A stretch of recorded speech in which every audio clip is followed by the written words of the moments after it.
Welcome to today's meeting of Democrats of Greater Tucson. My name is Larry Dean, and I'm the president, and I welcome you here today. So let me introduce our speaker today. We have a really interesting speaker. His name is Akanni Oyegbola. He is running for Arizona State House in Legislative District 21. That's the district that's like visibly gerrymandered. You can see it goes from Broadway in Tucson all the way down to the border. So much for communities of interest. In any event, Akanni is running to add more Democrats to the legislature. He has 6 years in local government experience. He was the assistant mayor in South Tucson and also a city council member. And on his website, he lists his priorities for a better Arizona: strong schools, caring for people with disabilities, public safety and criminal justice, and water and the climate crisis.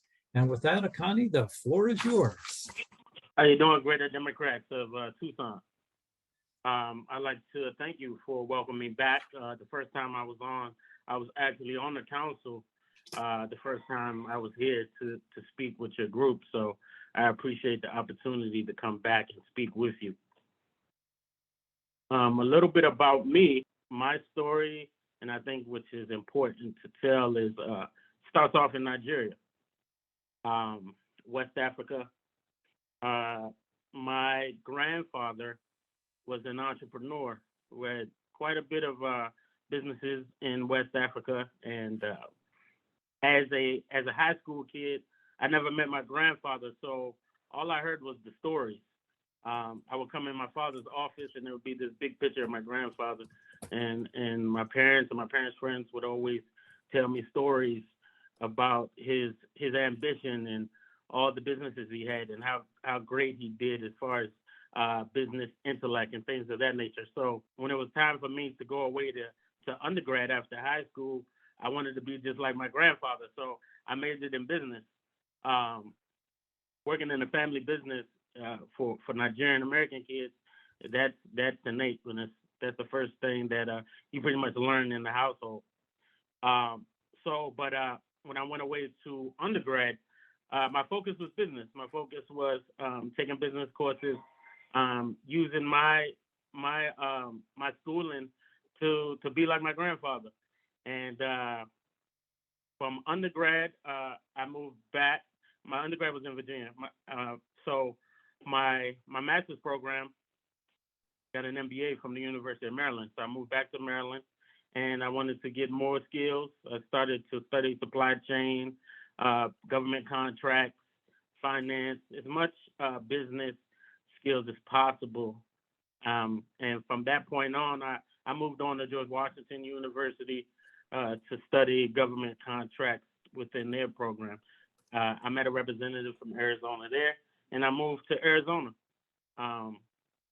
Took a couple courses at Eller and one in legal studies, and that's the internship that brought me to South Tucson.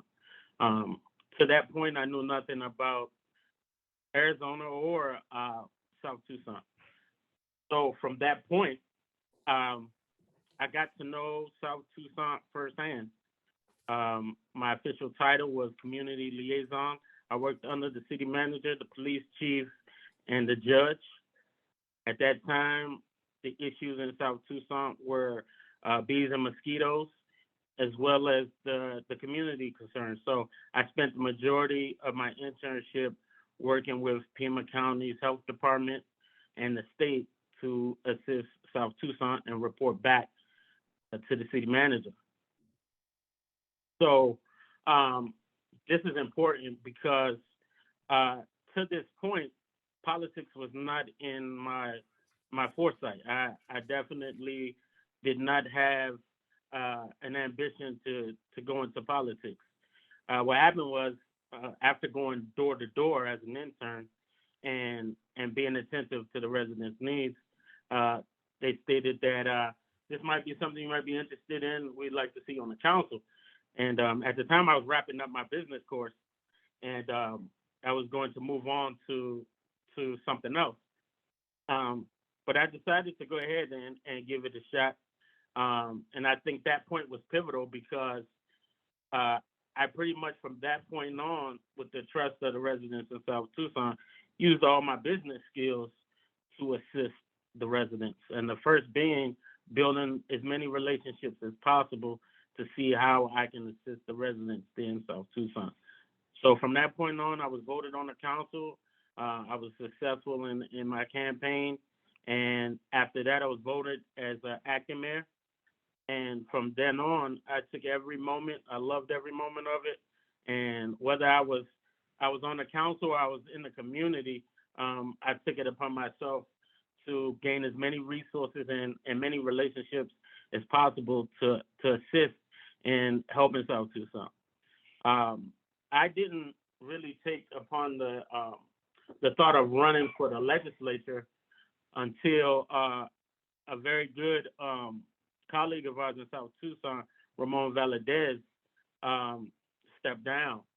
And when he stepped down, I felt like all the assistance that he provided, South Tucson really needed someone to assist them a little bit more. And that's the point where I decided that the state was for me. I had conversations with Senator Gabardon, and from that point, you know, the support that I've built, all the experience that I've built on the city council, understanding what was important and how the role of the state played in a small city such as South Tucson, I felt like it was my duty at that point on to run for the state.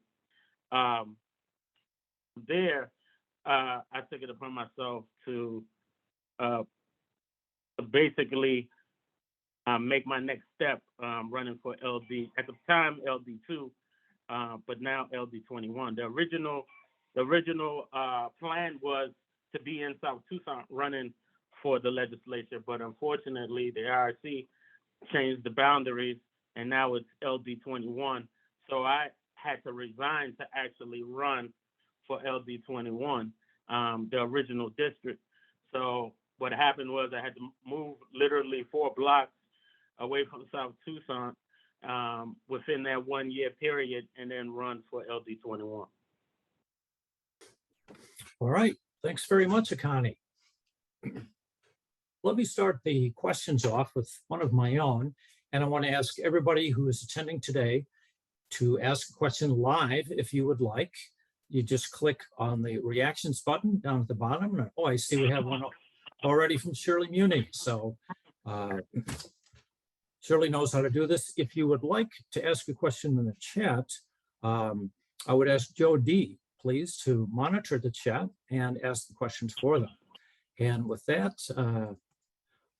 go ahead, Shirley. I'd like to know more about your district. Since it's new, what are the parameters other than being down to the border?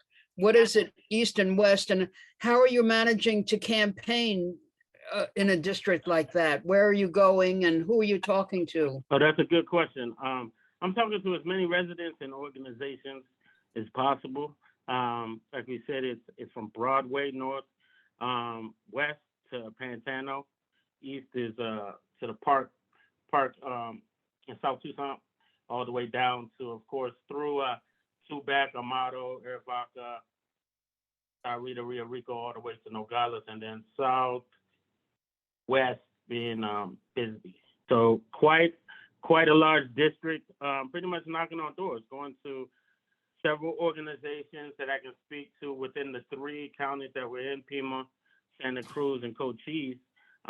Explaining to people my government experience, explaining to them why I'm running, how I can assist, being a small business advocate, being an advocate for tourism, being an advocate definitely for supply chain and commerce. But that area, which is LD21, is just ripe for our number 1 trading partner, be it Mexico, and the commerce that's coming up and down I-19 is huge. So I felt like just being positioned well within the small business arena and with our local small business community, speaking with them first and foremost, seeing what they like, what is important to them, what resources are available at the state. And lastly, just speaking, of course, to some of the key stakeholders within each individual county. Is Green Valley in your area too? Sarita is. Sarita. Okay, thank you. Right. We have a We miss question Green from, Valley. Green Valley was in LD2. We miss them. okay, we have a question from Susie Anderson. Go right ahead. Okay, Akanni, thank you very much for joining us today. What are the issues that your voters down there are bringing to you? What interests them the most? What frightens them the most? What are the things that those voters, whether they're young couples, young families, Hispanics, anything like that, what do they want? I've heard a lot about education, first and foremost. Lately, absolutely, it's been women's reproductive rights when I speak to the voters at the door. Gun safety is another huge concern for a lot of the residents in the district that I've spoken to. So those are some of the key concerns. But definitely just being able to bring in tourism for a lot of the local economic development officials within the corridor from Tucson to Santa Cruz County. Absolutely. Well, Akanni, you mentioned a couple of points that I'm interested in. You know, the radical Republicans have stolen our rights already. They've stolen the right to be safe from mass shootings. They've stolen reproductive rights. And the other two issues are they've stolen our right to vote. They've infringed on it. And they've stolen our right to have the government create a healthy environment. What are some steps that you would take to deal with restoring the right to vote and a healthy environment? I think healthy environment, especially for gun rights, we definitely, I think the Biden administration is taking a good lead with the red flag laws. When we have things like gun restraining orders under those laws, when people make certain type of threats, being able to take whether it's gun magazines, ammunition, and things away to keep the public safe. I think we're headed in the right direction that way, being able to do something. And I know how challenging this is between the partisan lines, but I thought that was solid of the Biden administration to get that and everyone else who was part of that bipartisan bill to get that passed. I thought that was very important. We had so many organizations when it comes to just our voter rights, and I would never think that in this day and age that'll be something that'll be infringed upon, that'll be threatened. And I appreciate so many organizations such as Mi Familia Vota and so many that are out there fighting for people to make sure we maintain that right to be able to vote, everyone at the legislature. So I think it's super important, and I appreciate everyone taking it that serious, that we all coming together on this one topic. Susie Anderson has a follow-up question. Go ahead, Susie. Hi, I was wondering if anybody in your district is concerned about the lack of completed wall on on the border that Robeson keeps talking about, all the Republicans, we're going to finish the wall. Is that an issue for all of, the people that you talk to? Are they afraid of that, or are they more afraid of Border Patrol? What? I think they're more afraid of the blimp than right now. I've heard so many of the doors that I've knocked on.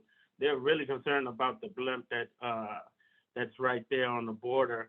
The border wall is an issue, but they seem to be more concerned about what is going on with the blimp and what information they're recording, and because the residents out there, they can see, when we have inclement weather, the blimp goes down, and then when the weather's fine again, it goes back up. And you know, they're recording whatever they're recording, but the residents are just interested in what it is. Are they looking more towards the Mexico side? Are they looking at the Arizona side? Are they looking at both? What is it? How long is it going to be there?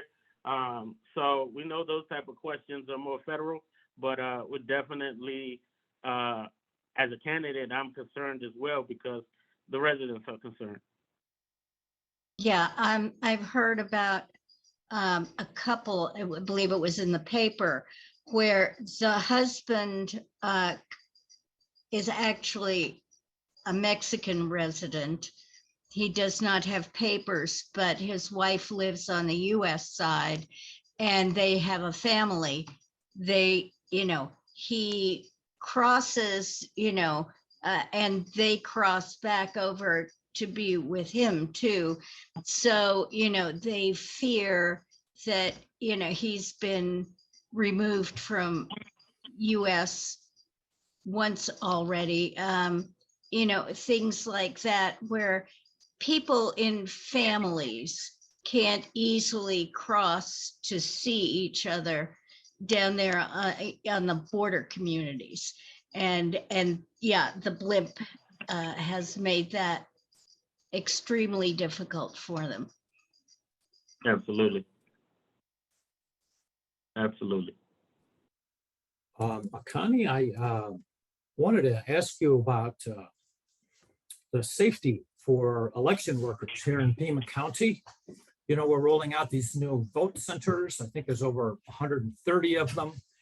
And the Pima County Republican Party has put together these so-called Trident attack teams. They're going to try to mob the polls and disrupt the elections.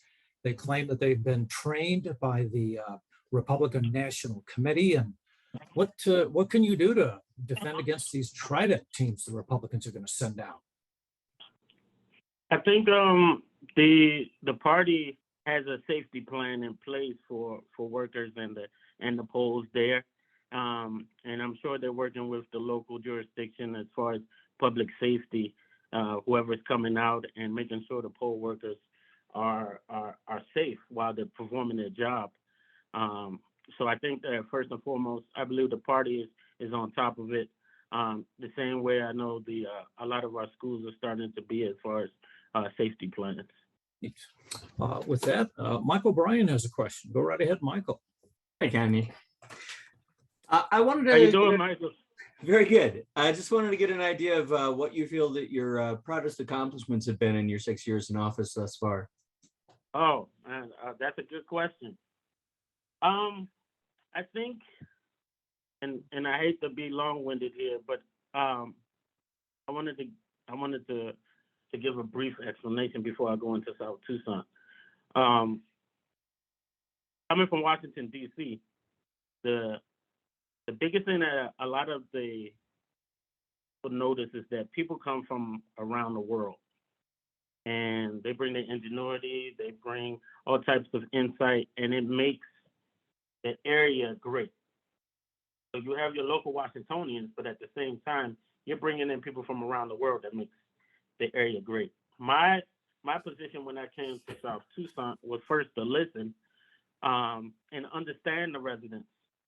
My first task, actually, because I was coming from school, I was coming from a class that I was taking, was to create a survey and then go to door with that survey and ask the residents certain questions. And what I did was the data that I took from the responses from the residents is what I worked towards my entire time as an intern and while I got on the council. My biggest accomplishment was one, just gaining the trust of an area that I had moved to, for them to welcome me into their homes, for them to tell me the stories of their businesses coming from whether it was Sonora or El Macio, the ingredients for the recipes of a lot of our restaurants in South Tucson coming from Mexico and why it was important to them. The stories of residents in South Tucson, what it used to be like in the 60s and the 70s and the 80s and the 90s, what they feel that the city should be like in the future. So my first accomplishment was just being able to be attentive, being able to open the dialogue. At this point, I moved to LD21, but I can come to South Tucson at any time, and I can be at the gas station at the Circle K or Food City, and they'll still come up to me and ask me any questions that they want. But that's the biggest accomplishment I felt from the beginning. From there, it was just working regionally. My biggest task was build relationships, because what I started to notice, being on the city council and being on the council for a local government, it is governance, but the biggest task for me is assisting the residents or the constituents in their daily lives. So they're going to come to you with their concerns, whether it's rental assistance, they're needing support or counseling for one of their family members. They're looking for resources where they can go to get free food or vegetables. Our biggest was during the pandemic, where we can get at-home tests for COVID. It was just so much working with. We work with so many organizations on the council, but working with the diaper bank, working with our state partners, our representatives. So my another accomplishment was just being able to have that dialogue with the relationships built, because a lot of the times, not until you need something on the council that you have so much support within the region, whether it's Pima County, the city of Tucson, the state. But from there, I think one of the biggest is being able to provide those resources with organizations and institutions such as our JTED, which moved just over the line with their new campus, with Pima Community College, with the University of Arizona. And why I say that is, circling back to that survey that I created, was what I noticed in the data is a lot of the residents, not all of them, but it was certain pockets, it was certain outliers. And one of the biggest ones that I noticed was a lot of the residents, not all, but a lot of them who made quite a bit of money above the rest of the residents actually graduated from CTE programs. They were residents who already knew what field they wanted to go into in South Tucson, and they established themselves that way. And when I looked at the income of the others, it was different as far as income levels. So what happened was, I did more programs with Pima Community College as far as assessments with the residents and what was important to them. And then we started looking at the data from the police reports. And we started to look at a lot of the violence that was happening and the domestic violence and what was the root cause of that. And a lot of the root cause was finance. And a lot of it was confidence within the husband and wife family structure. And it had a lot to do with where they saw themselves in the future. So I took a lot of that information, which was vital to not only decrease the violence in the city, but also to uplift and upward mobility for the residents for future, just for the future for a lot of the residents in our community. So I saw how valuable the assessments were, how valuable our relationship with Pima Community College, and then bringing out their staff and their resources to assist us where I saw a need. The same with the University of Arizona, and the same with JTED, which is right over the line there. We have a lot of residents who are in culinary arts program, who are starting small businesses. We have a lot of returning citizens who start a lot of small businesses. So just being able to have those resources available at their disposal was a huge accomplishment in South Tucson. The last I would say was, as an intern, I watched the city be in the red from the first time I stepped on. So I knew when I decided to run for city council, my first step was looking at the jail bill, looking at TUSD, our students that are coming out of South Tucson, and looking at how we're going to balance the budget to get in the black. And I worked directly with the staff members. The staff in South Tucson has been amazing. They've been there over 20 years, most of them.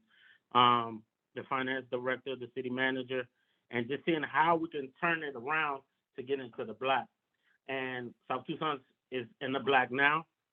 They've been in the black since I was on the council, and that was the effort between me, the rest of the council members, and all the staff working together to make sure that we balanced the budget and we were no longer being in the red. Way to go, Akanni. I think those are some really good accomplishments. Seeing no other questions, Akanni, I wonder if you could wrap up for us. Tell us how people can get in touch with you, what people can find out about you, and if people want to, how can they support you? They can go to my website. That's akanniforaz.org, AKANNIFORAZ.org. And they can reach me there. They can reach my team. And they can just read about my platform. I think I stand out because I think running for a district, it isn't anything but made up of little small local governments. So for me, having that experience for 6 years and just understanding that the residents are looking not only for their representatives to fight with them at the state, but also making sure that you're staying attentive to their needs locally and what they're facing every day. And they're facing a lot of battles every day, and everybody's different. Every family is different. Every neighborhood is different. But just being able to assist with daily challenges, and that's also for our small businesses. Like I stated earlier, you have a lot of returning citizens who are starting businesses. You have areas such as in Santa Cruz County with our microbreweries. We have that are looking for support as far as tourism. We have our film industry that are looking for support. We have a lot of small businesses that are looking for technical assistance support. We have established legacy businesses that would love to expand, so they're looking for support. So just being able to match whatever the objective is with the policy that's going to go behind it to support small businesses and residents' needs in general. I just want to be there at the state to be able to provide that. So for me, it's just going out and assisting and aligning what's important with the local at the state. All right. Oh, Mike, go right ahead. Specifically, I'd like to know about your thoughts on education. Of course, public education is the biggest line item in the state budget. And so I'd like to know, what your plans are. I'm looking at your website and I'm not seeing a lot of information about what your platform, what your plans might be. So I'd like to hear more about what you'd like to accomplish in your time in the legislature about public education. Public education is it's one of the links on the website. I think Governor Ducey has done a lot for public education, but I think we need to keep going. There's a lot more that needs to be done. And when I say that, I'm saying that we have, for instance, our districts, we have our charter schools, our private schools, our home schools. A lot of students are working remotely, online learners, and I think that we need to work with the education industry on an assessment for Arizona. And the reason why I say that is I'm coming from the Washington, D.C. area, and coming to Arizona being close to the bottom in education is disheartening. And if we haven't brought Arizona up today, I think it's time we change what we're doing. And I think we need to let the education industry lead an assessment on what needs to be done going forward. I think the legislature should sit down, and we should sit down with those key representatives doing the assessment for education in the state and take it from there.